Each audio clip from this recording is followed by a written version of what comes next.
Got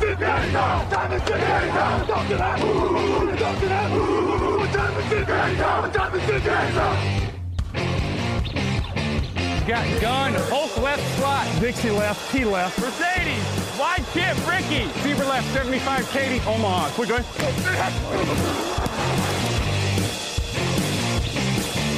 Last play of the game. Who's going to win it? Luck rolling out to the right. Dumps it up to Donnie Avery. Yeah! Goal line. Touchdown. Touchdown. Touchdown. Touchdown.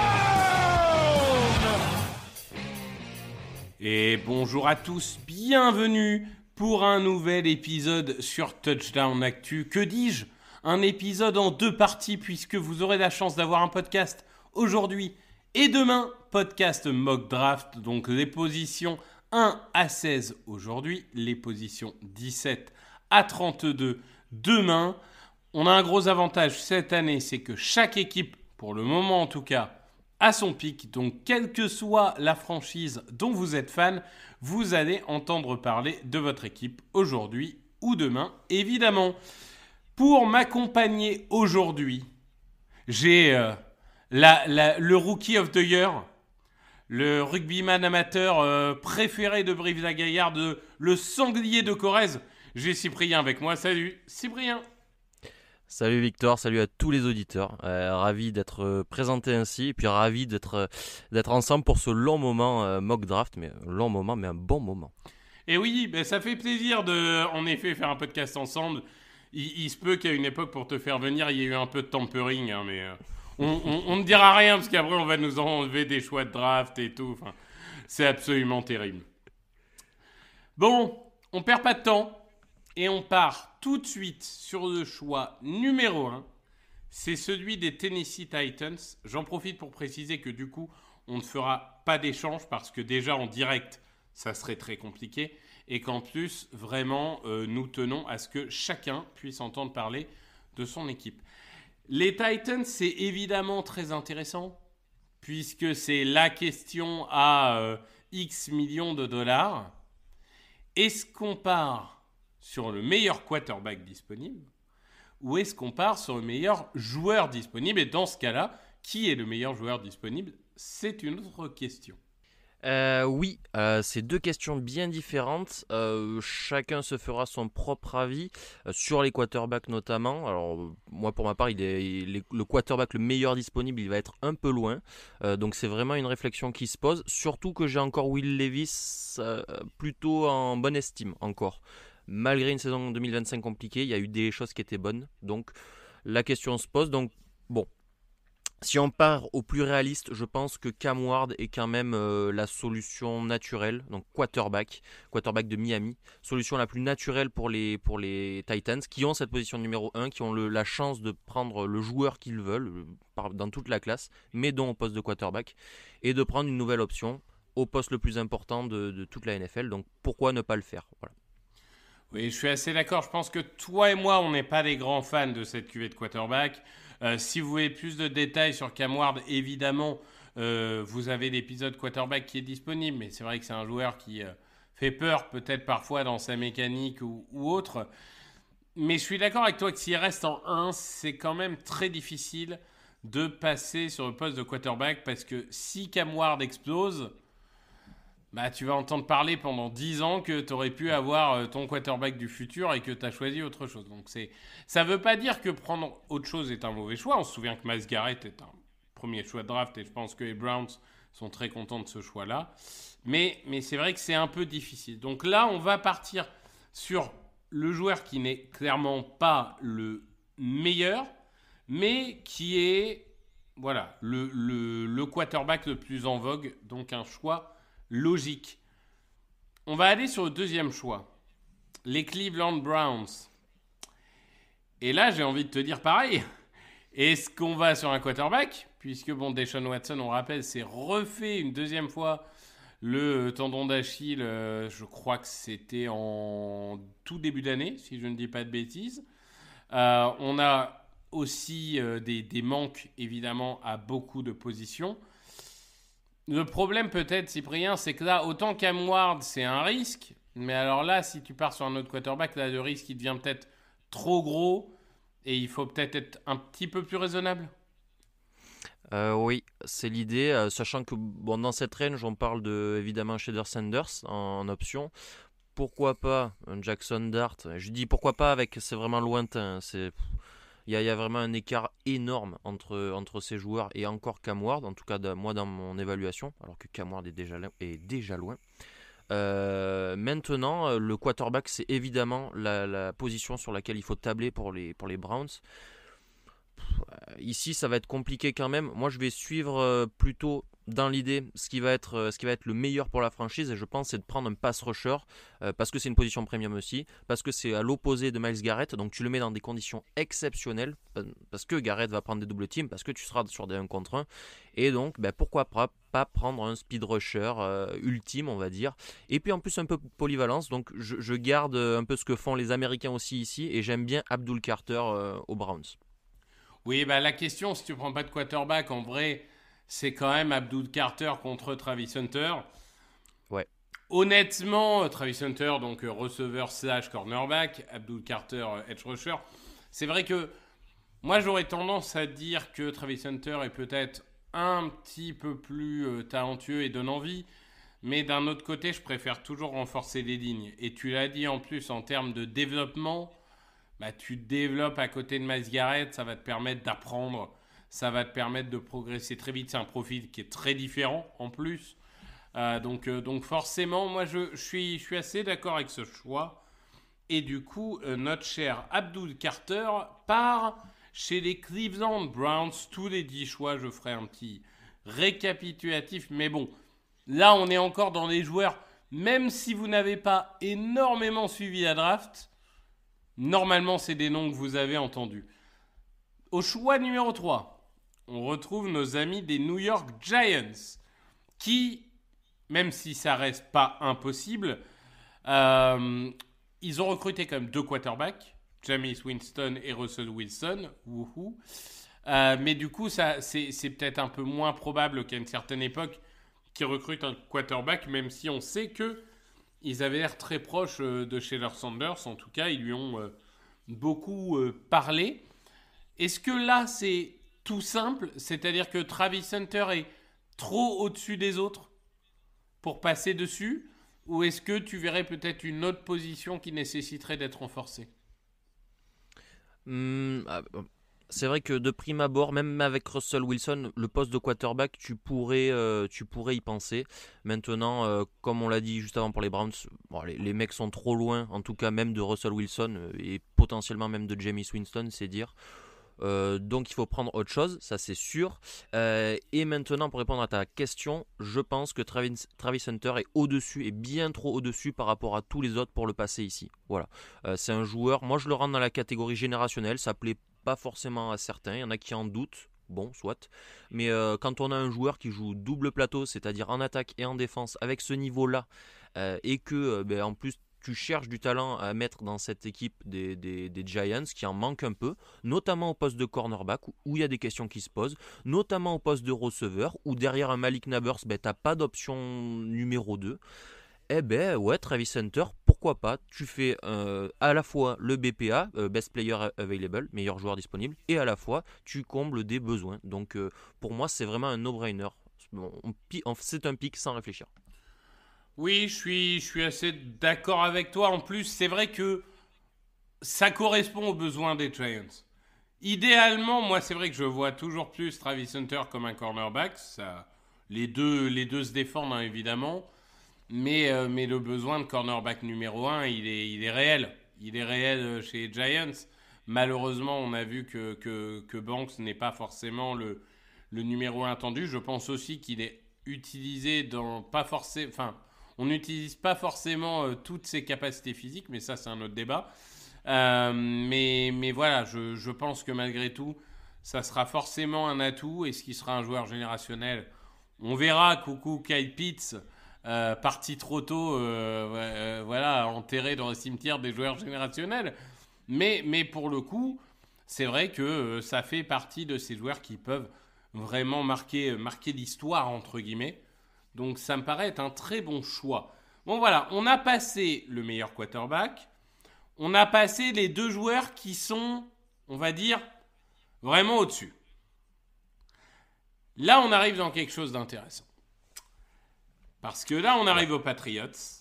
Les Patriots, ils ont des besoins de running back. Enfin, on va peut-être pas exagérer. Ils ont des besoins de receveurs. Ils ont des besoins de ligne offensive. Ils ont des besoins en défense, mais quand même beaucoup moins parce qu'ils ont énormément investi en free agency sur la défense. Est-ce que là, on se dit quand même, il serait temps de faire ce qu'on n'a pas fait en free agency et aider Drake May? Et si oui, comment est-ce qu'on l'aide de la meilleure des façons? Oui, on aide Drake May, on le sauve même. On le sauve de cette ligne offensive, on le sauve de ses receveurs, on fait quelque chose. Je sais pas ce que c'est la meilleure stratégie. On revit un peu ce qu'on avait vécu avec Joe Burrow et les Bengals. Est-ce qu'on prend un receveur? Est-ce qu'on prend de la ligne offensive?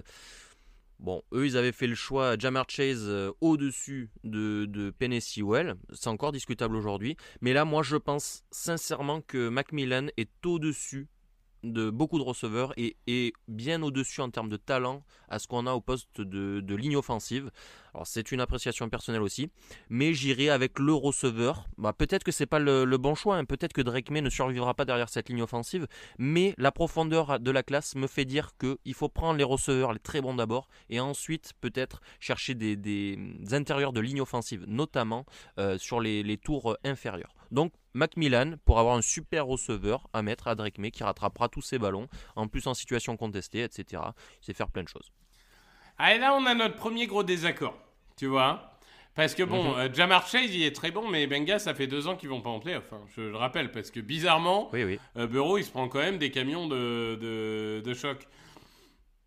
Moi, honnêtement, c'est vrai que je serais plus parti sur la ligne offensive. Le problème étant, et je peux le comprendre, qu'il n'y a pas forcément un no-brainer, vraiment un joueur, tu es sûr que c'est le joueur qu'on va prendre en 4. Personnellement, je serais parti sur Armand Membou. Plus que Will Campbell, parce que quand même, Membou, même si ses mensurations sont là encore pas forcément dans le standard NFL, comme Will Campbell, il a quand même des bras un petit peu plus longs et je pense qu'il y a plus de chances que lui devienne un tackle que Will Campbell. Du coup... Ouais, pardon Victor, mais si je peux me permettre, on a 2 profils athlétiques qui sont très, semblables parce qu'ils poussent les curseurs très fort des 2 côtés, entre Membou et Campbell, je parle, avec 2 lacunes, juste une chacun. La taille globale pour Membou, qui est petit, et la taille des bras pour Will Campbell. Et je te rejoins sur le fait que c'est plus problématique pour Will Campbell au niveau NFL que Armand Membou. Donc si on part sur un tackle, je suis d'avis de prendre Membou avec toi. J'ai un amour aussi assez énorme pour Membou, tout comme toi. Eh ben tu sais quoi, je t'ai laissé faire les 3 premiers choix, on va faire du collaboratif. Je vais m'imposer sur celui-là. Et je vais protéger Drake May que j'adore. Notamment les Patriots ont pris Diggs en plus. Bon, on en pense qu'on veut. Est-ce qu'il est cramé ou pas, c'est un autre débat. Mais je vais essayer de protéger. Et du coup, on va partir sur Armand Membou, le tackle / garde de Missouri.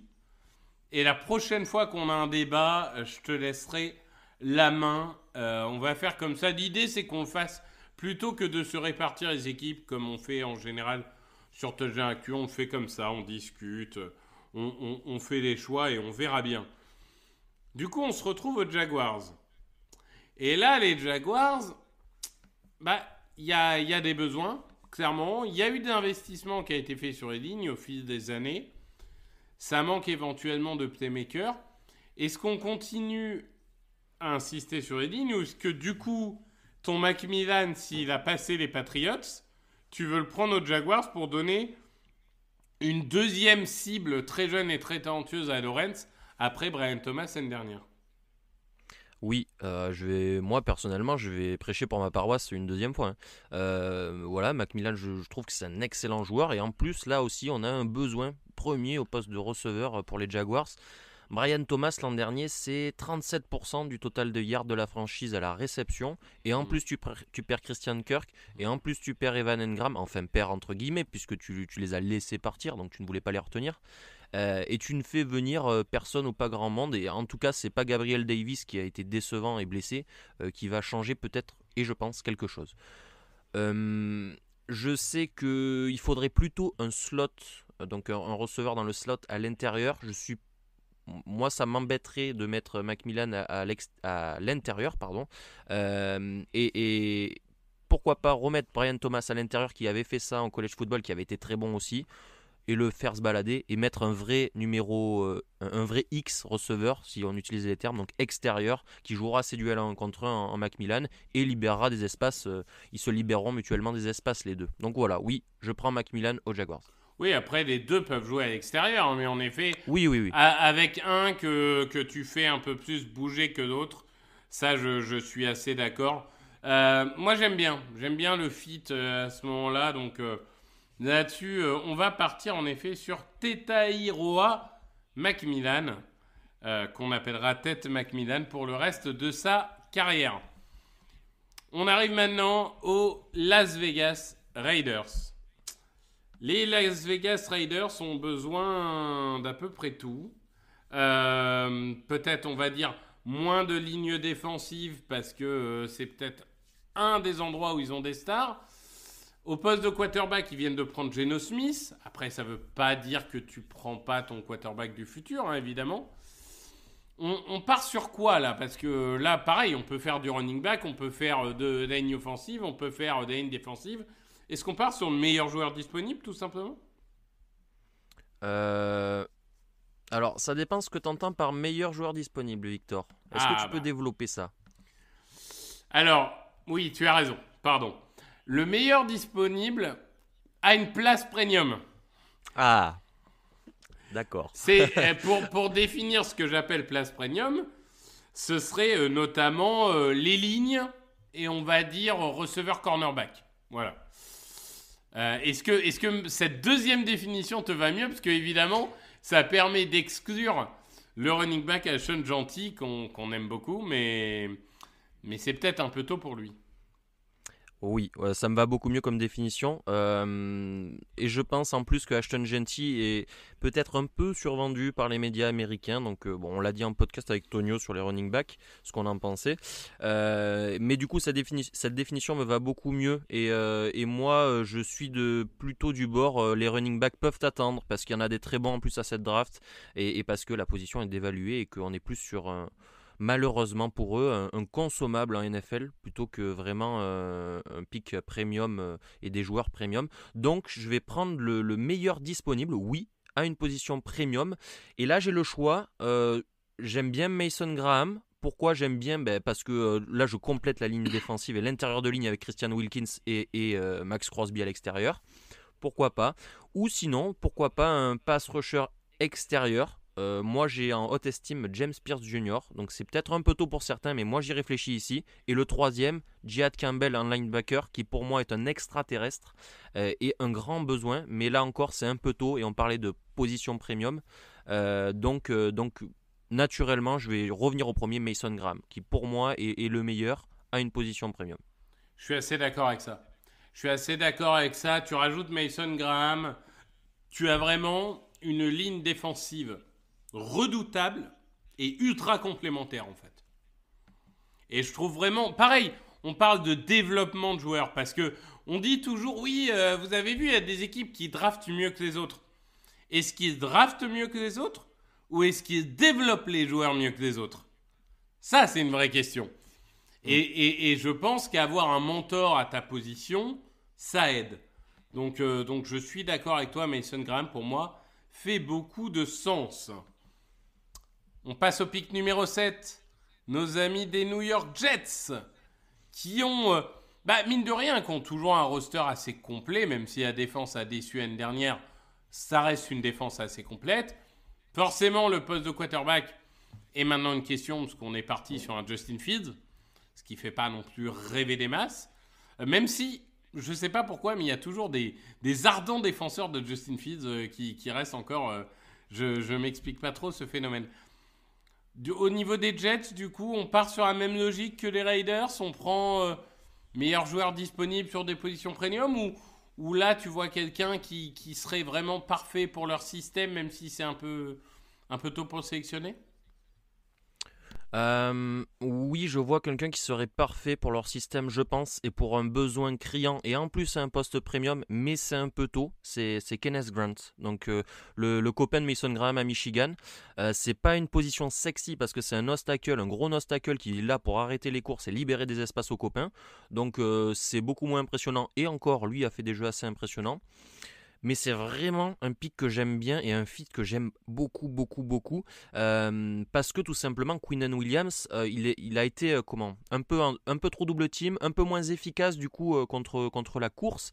Et il cherche cet homme de ligne défensive depuis John Franklin Myers, qu'ils ont perdu, qui est parti à Denver il y a 2 ans maintenant, si je ne dis pas de bêtises. Il cherche ce joueur qui est capable de l'accompagner et soit de mettre un peu de pression, soit surtout d'arrêter les courses parce qu'il n'y a personne pour couvrir ce trou dans l'axe du côté de la défense des Jets. Et Grant, il comble absolument, il coche toutes les cases pour moi. Donc c'est une option ici crédible. Maintenant, tu as peut-être autre chose à me proposer.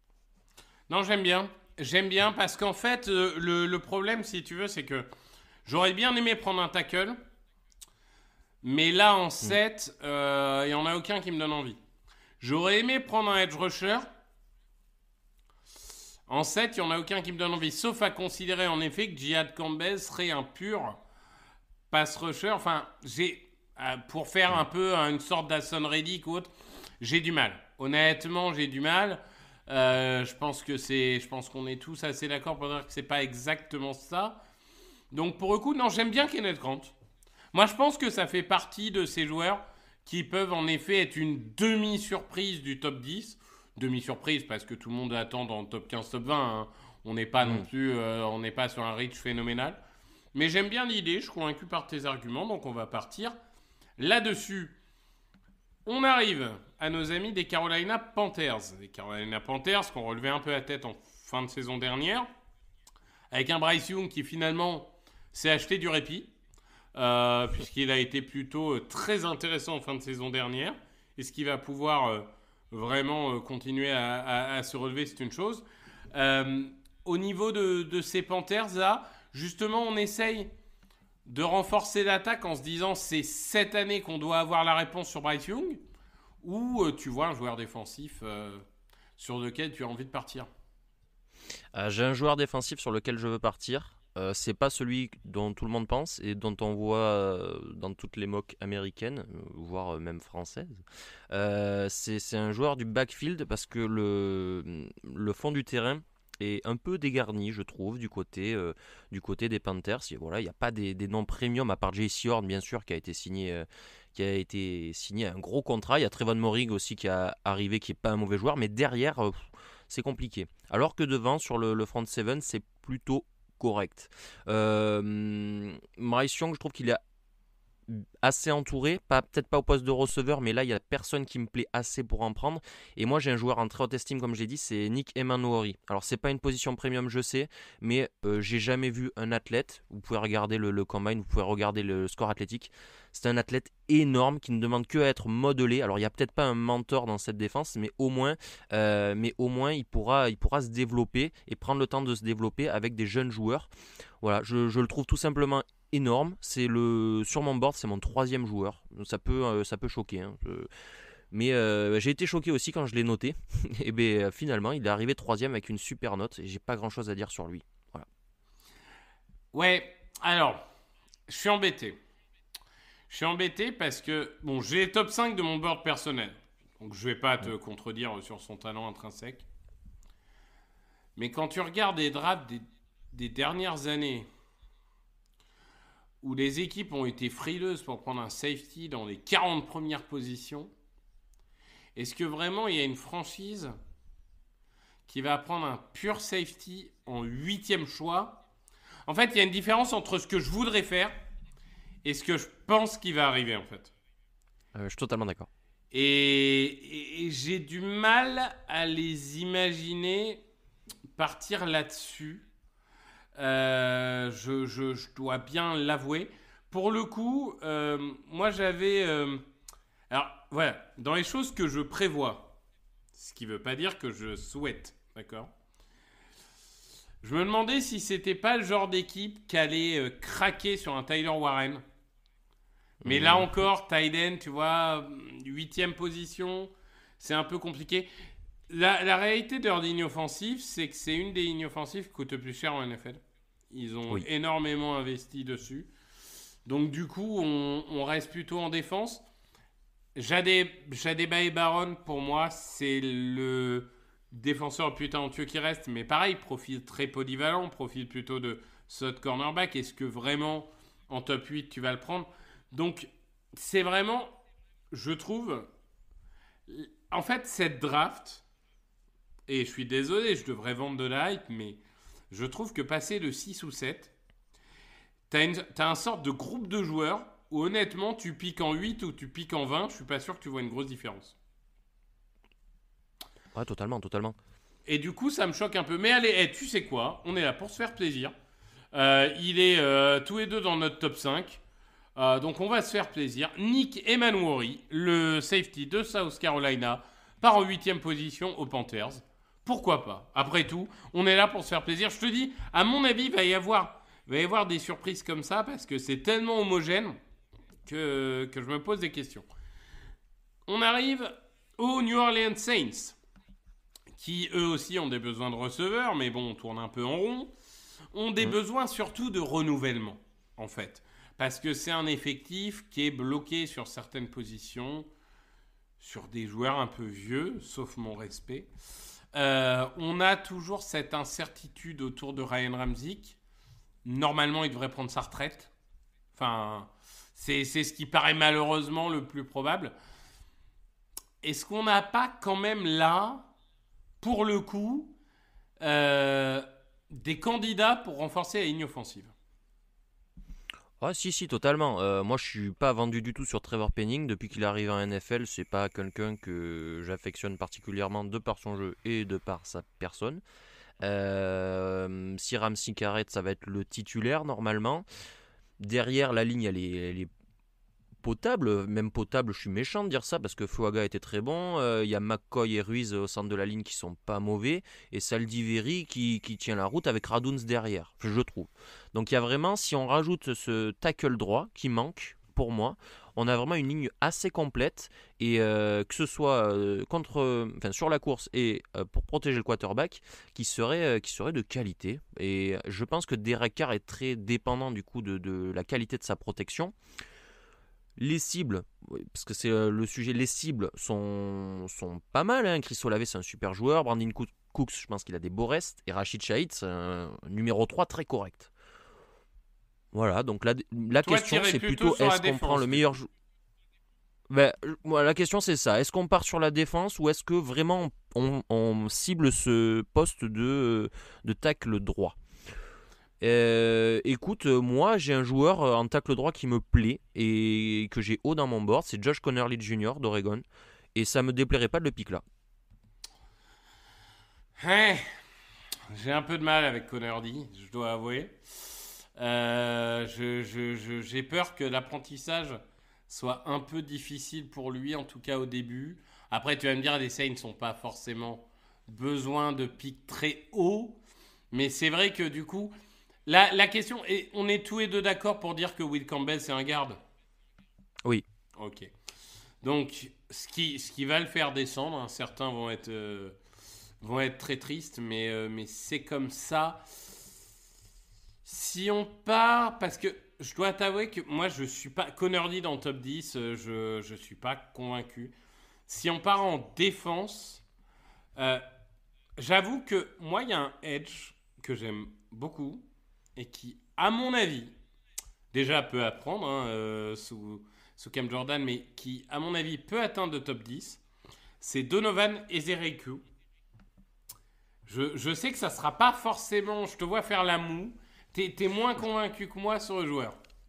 Alors j'adore le joueur, vraiment j'adore le profil, j'adore le joueur, c'est un super technicien, il a un bon premier pas, mais je le trouve très tendre contre la course et je le trouve unidimensionnel pour l'instant, il peut se développer, sauf qu'il n'a pas non plus un gap physique énorme pour développer des super attitudes, on va dire, contre la course. Ça joue, hein, dans la tête des scouts et sur le terrain, ça joue. Et il y a quand même des edge rushers que je trouve plus complets qui apporte la même chose et que je trouve plus complet que lui. Mais attention, honnêtement, c'est un super joueur. Je veux qu'il parte premier tour et on en reparlera peut-être. Alors dans ce cas, James Pierce. Oui, James Pierce, c'est pas une mauvaise idée. Je le trouve beaucoup plus complet. Tout aussi bon contre la passe, parce que c'est un super arsenal de pass rusher, un super technicien. Lui, il est grand, il est puissant, c'est aussi un athlète. Enfin, puissant, c'est à revoir, mais il y a des moments qui sont puissants. Il s'est développé contre la course. Et lui, pour le coup, je pense qu'il pourrait se développer avec un Cap Jordan qui lui apporte un peu des tours de vieux singe qu'il a dans le sac. On rappelle, pour ceux qui n'ont pas suivi, la raison pour laquelle James Pierce est passé de top 10 à peu près partout à fin de premier tour, c'est des rumeurs persistantes sur son caractère, sa gestion de la colère et ce genre de choses. Donc on va dire plus sur le mindset que vraiment sur le joueur.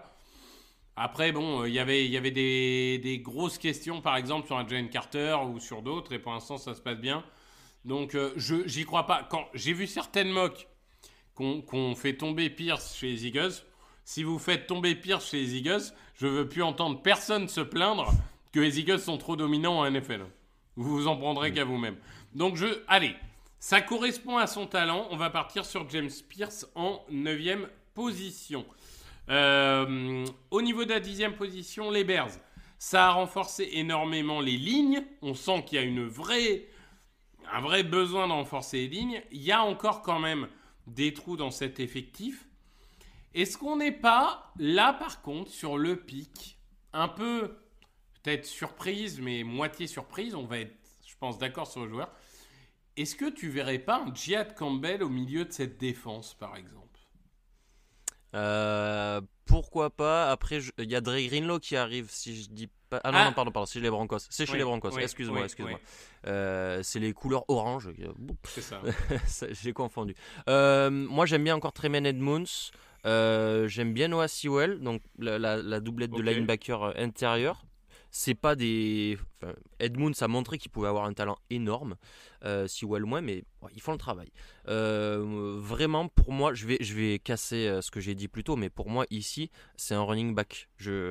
C'est un running back. Tu draftes un running back, tu as une attaque qui devient complète, qui devient létale dans beaucoup de secteurs, enfin potentiellement létale, et qui aide Caleb Williams de la meilleure des manières, parce que ça va lui libérer de la pression. Il n'y avait pas cette composante de course dans l'attaque des Bears l'an dernier. En plus, c'est Ben Johnson aux commandes. En plus, il connaît ce que ça fait une attaque de course avec Gibbs et Montgomery. Donc il faut refaire ce schéma-là. Il faut rentrer dans ce schéma-là, je pense. Et c'est ce qu'ils souhaitent faire. En tout cas, avec la Free Agency, c'est ce qu'ils construisent. Donc pour moi, c'est running back. Et là, on peut discuter même de Genty au Hampton en termes de fit. Mais c'est non négociable pour moi le running back ici. Eh ben, tu sais quoi ? Je suis absolument pas d'accord parce que moi, les running back premier tour, j'aime bien, c'est que les gens ils me disent ouais, mais t'as vu l'année dernière, Derrick Henry, Saquon Barkley, ils changent des attaques quand même, d'accord ? Qui a drafté Derrick Henry et Saquon Barkley ? C'est les Ravens et les Eagles ? Non. Donc il y a un moment, pour les équipes qui les ont draftés, il s'est pas passé grand chose. Après, je vais atténuer aussi mon propos. Souvent, je dis il faut d'abord renforcer les lignes, ensuite prendre un running back. Faut avouer qu'à la Free Agency, ils ont renforcé la ligne. Ça, on va pas leur enlever. Mais on avait dit que la prochaine fois qu'on serait en total désaccord, ce serait pour toi. Donc, nous sommes en désaccord, mais c'est pour toi. Et donc, avec le 10e choix, c'est Ashton Jeanty qui part aux Chicago Bears. Juste une petite question pour finir, voir si on est d'accord. Si tu avais le choix aujourd'hui, aux sorties d'université, je parle, pas à ce qu'ils sont aujourd'hui, entre Saquon Barkley, Bijan Robinson et Alshon Jeanty, on est d'accord qu'Alshon Jeanty est 3 tous les jours. 3 tous les jours. On avait répondu à cette question avec Tonio dans le podcast. Oui, 3 tous les jours, il manque une composante que n'a pas Jeanty, qui avait les deux autres. À la réception, c'était aussi des tueurs. Ça, c'est pas ça, Jeanty. Et puis, ça se voyait, je sais pas, il y avait tous les attributs, ils étaient fluides, ils étaient puissants à la fois, ils pouvaient faire des crochets, ils pouvaient les éviter, machin. Il y a un truc chez Jeanty qui est quand même unilatéral aussi dans son utilisation, qui le met derrière les deux autres immédiatement. Je suis d'accord avec toi. Pick numéro 11, les San Francisco 49ers. Et ben là, je trouve que les Niners, ils commencent quand même à se faire déplumer sur les lignes, peu à peu. Leur référence sur les lignes type Trent Williams a un certain âge.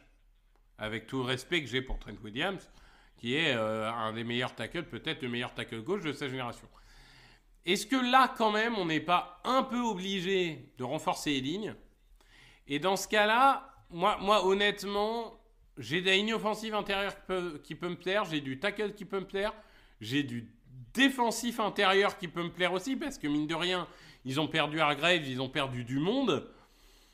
Tu partirais sur quelle piste, toi, à la base ? Alors à la base, je trouve que la ligne défensive est plus problématique que la ligne offensive. Je suis d'accord. Ça c'est vraiment mon départ. Parce qu'effectivement, tu perds Malik Collins, Javon Hargrave, Leonard Floyd. Ouais, il te reste grosse matos en face de Bossa, Jordan Elliott à l'intérieur avec je ne sais plus qui. Donc t'as Nick Bossa globalement qui est solo. Pourquoi pas lui donner un copain ? Je trouve que c'est problématique. Maintenant, la ligne offensive, ça fait beaucoup de sens aussi parce qu'il faut redonner de l'élan à cette attaque et je trouve qu'ils ont ignoré, en tout cas, ou fait des mauvais choix sur la ligne offensive depuis maintenant un peu de temps. C'est un peu moins le cas pour la ligne défensive, ils les ont amenés grâce à la free agency, ces réponses. Et puis là, il y a surtout un fit énorme. Je n'aime pas beaucoup le joueur. On a dit que c'était un guard, mais ils en ont besoin. Will Campbell, pour moi, c'est un fit énorme dans une attaque en course de zone, notamment. Et Campbell est très athlétique, il bouge très très bien. Et pourquoi pas cacher un peu ses défauts en plus dans cette ligne offensive. Donc ses défauts, ses mensurations physiques. Pourquoi pas les cacher et pouvoir le faire jouer à l'extérieur. Je vois un monde où c'est possible au San Francisco 49ers, mais c'est peut-être le seul monde. Voilà, c'est un besoin et un fit à la fois. Moi, j'aime bien là, ce choix de Will Campbell. Je suis totalement d'accord. En fait. Si je devais choisir une équipe pour Will Campbell, sans même parler de draft, je pense que les Niners seraient dans les 3 ou 4 premières équipes que je vais citer. Je pense vraiment que, bien sûr, il a des petits bras, c'est un T-Rex, tout ça. Ça reste quand même un pur talent, quoi. Ça reste un pur talent. Et quand en 11, tu peux avoir un tel pur talent, je pense qu'il ne faut pas passer à côté. Donc moi, j'aime bien. Pour le coup, j'aime bien et je pense que j'aurais fait le même choix. On passe maintenant à nos amis des Dallas Cowboys. Alors, les Dallas Cowboys, j'ai envie de dire, on prend les mêmes et on recommence. Alors bon, il y a un problème de running back. Pourquoi pas. Mais là, je vais devenir rouge à un moment. Il y a un problème de ligne offensive. Qui a vraiment perdu en valeur. Et en plus, Zach Martin est parti, même s'il n'était plus forcément le Zach Martin de l'époque. Donc, voilà, c'est la première grosse question. Il y a aussi, peut-être au niveau des pass rushers, avec le départ de Demarcus Lawrence, un besoin. Là encore, on part encore et toujours pour renforcer la ligne ? Je sais pas quoi faire avec ces Cowboys parce qu'ils sont assez fous. En tout cas, j'essaye de me mettre dans la tête de Jerry Jones. C'est une chose impossible et puis c'est de quoi se rendre fou, littéralement. Donc il est capable de partir sur un running back si ça lui plaît, même s'il en a amené 2, il a essayé de trouver des solutions. La ligne offensive, elle fait beaucoup de sens. La ligne défensive, j'y toucherai peut-être un peu moins que toi. Ils ont fait venir Dante Fowler qui est une bonne solution immédiate, en tout cas à Micah Parsons. Je suis pas fan du tout par contre de leur corps de linebacker, hormis Overshawn qui est un ancien safety qui est devenu un linebacker.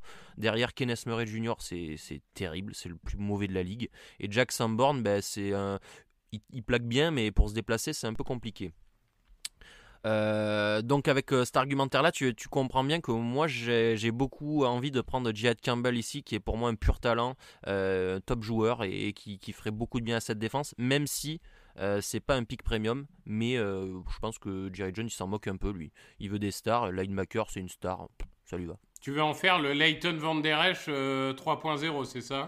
Là on est sur quand même un joueur de qualité beaucoup supérieur à Leighton Van Der Esch. J'ai dit 3.0, attends. Ah ouais, non mais là c'est encore une insulte parce que Van Der Esch qu'à parcourir tout droit et shooter un gap, il savait faire que ça. Jihad Campbell sait le faire, mais il sait aussi couvrir, et il sait aussi chasser sur de la touche à la touche.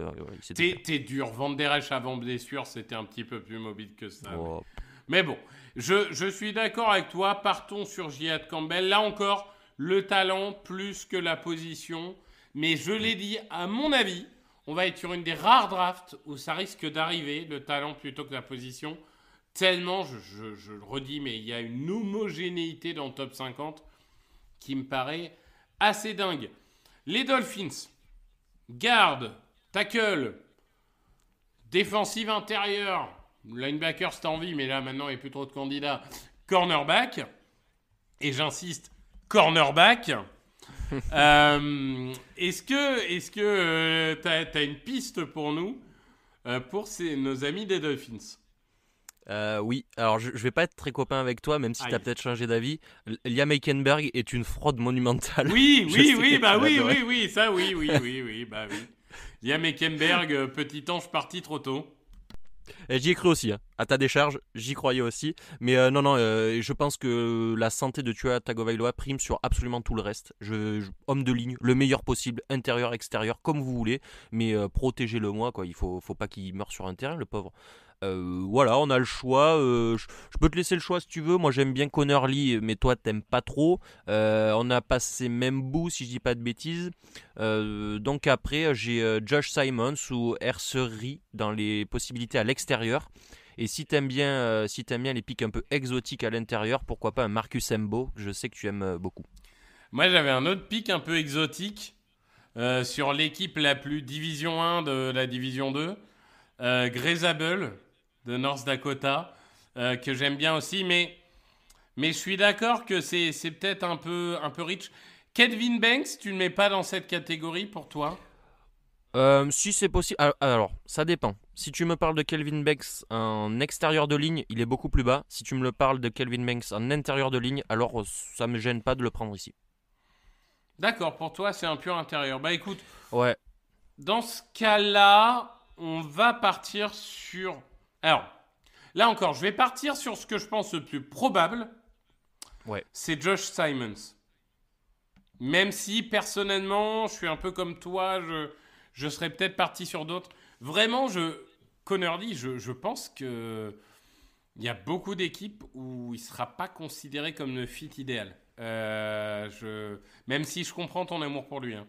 Mais on va partir sur Simons, qui est un risque aussi, hein, finalement, par la carrière qu'il a eue, mais qui, on va dire, coche toutes les cases, blablabla, et a un potentiel assez énorme.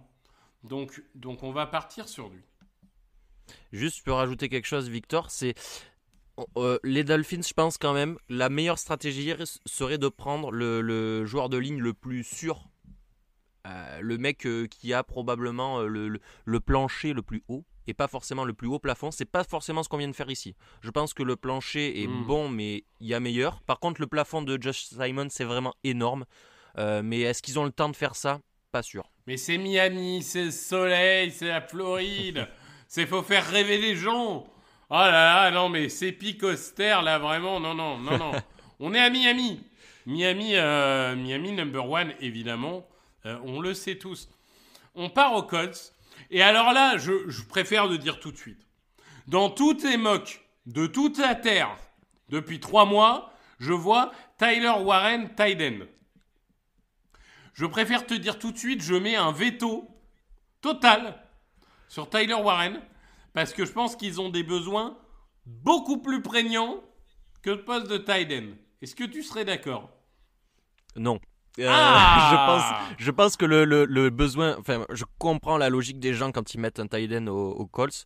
Je pense que c'est le besoin numéro 1 et évident, mais vraiment évident dans tout le reste de l'équipe. Il y a peut-être linebacker, mais du coup, il n'y a plus de Jad Campbell. Je ne vais pas prendre un linebacker. Je trouve que ça baisse drastiquement. Il faut attendre maintenant pour prendre un linebacker. Il n'y a plus personne qui vaut le coup. Pas un par contre, en cornerback? tight end... en fait, un cornerback, moi j'aime bien Charvarius Ward. Il a une saison compliquée, mais il y a de l'extra sportif. Il a perdu sa fille dans la saison, donc ça lui a fait louper des matchs. Je pense qu'il avait la tête ailleurs. Ils ont pris Cameron Bynum pour le fond du terrain. Jalen Jones, c'est pas mauvais. Kenny Moore dans le slot est très très bon. Honnêtement, je les trouve plutôt corrects sur la position. Alors on peut rajouter de la profondeur et puis de la compétition, il n'y a pas de souci.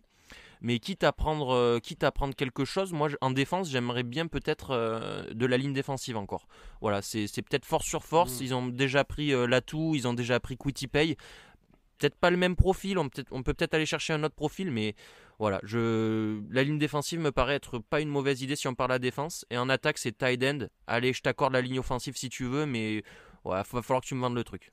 Tyler Warren, ça serait quoi le projet? On fait les Eagles de 2021-2022, parce que je dis les Eagles parce que c'est Steichen.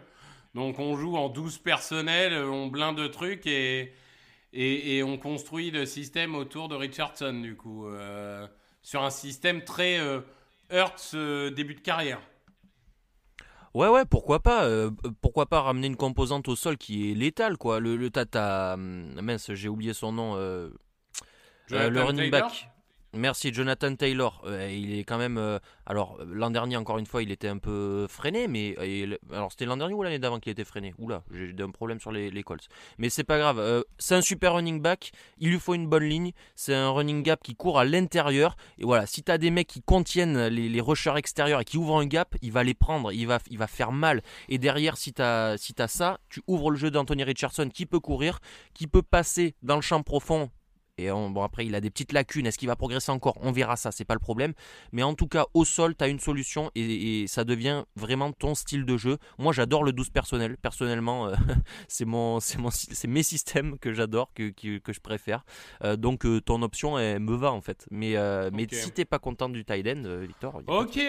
Non, mais très bien. Très bien. On va faire du Steichen. On va être banal du coup, mais on va prendre Tyler Warren. Les Falcons. La dernière fois que les Falcons ont eu un edge rusher convaincant, ça devait être à peu près en 1972. Est-ce que là... il y a d'autres besoins. Hein. On est bien d'accord. Mais pour l'instant, on n'a pas pris trop de edge. Donc, il reste quand même de la masse. Est-ce que là, quand même, faudrait pas commencer à accumuler des pass rushers? Parce que ça devient un peu urgent, non? Très urgent, oui.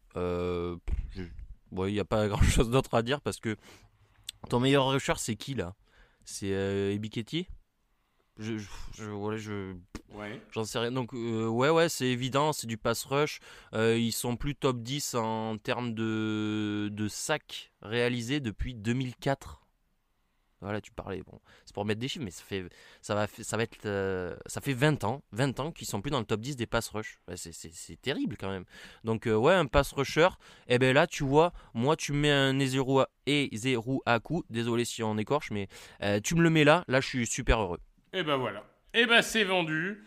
Il va prendre. Je crois qu'ils ont pris Leonard Floyd, hein, si je dis pas de bêtises, mais sur un très court, contrat. Donc ça va permettre de le faire grandir. J'aime bien. On va partir là-dessus. Et on va finir pour aujourd'hui, évidemment, avec le choix numéro 16. Une équipe, qui n'intéresse pas grand monde, mais il faut qu'on en parle quand même, évidemment. Ce sont les Arizona Cardinals. Que les fans des Cardinals, je sais, vous êtes 4 en France, mais ne vous énervez pas. C'est juste une blague parce que Cyprien est fan, évidemment, de cette franchise. Alors du coup, pour nos amis des Cardinals, il y a eu quand même des renforts pas inintéressants cette saison. Est-ce qu'on n'est pas quand même dans ces équipes-là qui, avant de parler de besoins, on est malgré tout, on n'est pas dans du gagner maintenant et on n'essaye pas juste d'identifier un talent, on va dire, hors du commun ou supérieur? Si. Si. Alors ça c'est la méthode la plus, je pense la meilleure, la plus efficace pour construire l'effectif. Là actuellement il manque une star en fait. Il manque une star aux Cardinals, notamment en défense. Hein. En attaque on peut parler de star avec Kyler Murray, mais encore c'est du courant alternatif, je le conçois largement. Pour moi, la star de l'attaque, c'est vraiment Trey McBride, mais c'est un tight end. Marvin Harrison a le potentiel de le devenir. Mais en défense, c'est qui ta star? T'as Buda Baker, c'est un safety, et puis il est jamais cité parmi les tout meilleurs quand même, même s'il fait le Pro Bowl. Et derrière, derrière, personne codait les joueurs des Cardinals, quoi. Donc, moi, je partirais sur le meilleur joueur défensif de cette draft. Et là, ça peut devenir discutable. Je sais pas si tu veux me proposer quelque chose et moi je te réponds. Oui, Jada et Baron. C'est une bonne idée. Parce qu'en fait, le truc, c'est que je crois que j'ai déjà dit dans un autre podcast, mais on a laissé descendre Brian Branch en 40 parce qu'il était trop polyvalent, on savait pas quoi en faire. C'est un All-Pro aujourd'hui. On a laissé tomber Cooper DeJean en 40 parce qu'il était trop polyvalent, on savait pas quoi en faire. C'est déjà un très bon joueur. Honnêtement, j'en ai marre qu'on fasse tomber les mecs parce qu'ils sont pas polyvalents et qu'ils rentrent pas exactement dans les cases ABC. Je trouve qu'il sera slot cornerback, il sera cornerback extérieur, j'en sais rien. Mais tu dis de la star, du talent de la star, pour moi, c'est Barron.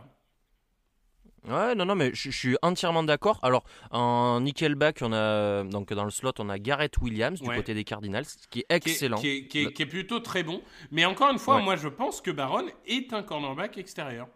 Mais moi aussi, ça tombe bien, Victor. Et là, on va se rejoindre parce que Sean Murphy-Bunting, il a été moyen, et moyen, je suis gentil, c'est dans ses bons jours. Et en face, t'as Starling Thomas qui progresse, mais qui est un undrafted player méconnu, et Max Melton qui est drafté l'an dernier. Donc pourquoi pas, ça fait du sens.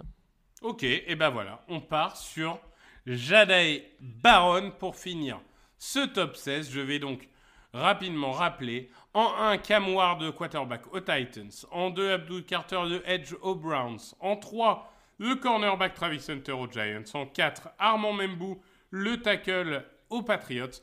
En 5, Ted McMillan, le receveur aux Jaguars. En 6, Mason Graham, le defensive tackle aux Raiders. En 7, Kenneth Grant, lui aussi, alors plutôt nose tackle aux Jets. En 8, Nick Emmanwori aux Panthers, le safety. En 9, James Pierce Jr., le edge aux Saints. En 10, Ashton Genty, le running back aux Bears. En 11, Will Campbell, le tackle / guard / vous faites ce que vous voulez aux Niners. En 12, Jihad Campbell, le linebacker aux Cowboys. En 13, Josh Simons, le tackle aux Dolphins. En 14, Tyler Warren, le tight end aux Colts. En 15, Donovan Ezeruaku, le edge rusher aux Falcons. Et en 16, Jahdae Barron, le cornerback de Texas, qui part donc dans l'Arizona. Merci Cyprien. Merci Victor. Et on se retrouve dès demain pour un nouvel épisode où cette fois, on parlera des pics 17 à 32. Ça commencera donc par les Cincinnati Bengals et ça finira par les Philadelphia Eagles. À demain tout le monde, merci de votre fidélité. Salut. Ciao, ciao.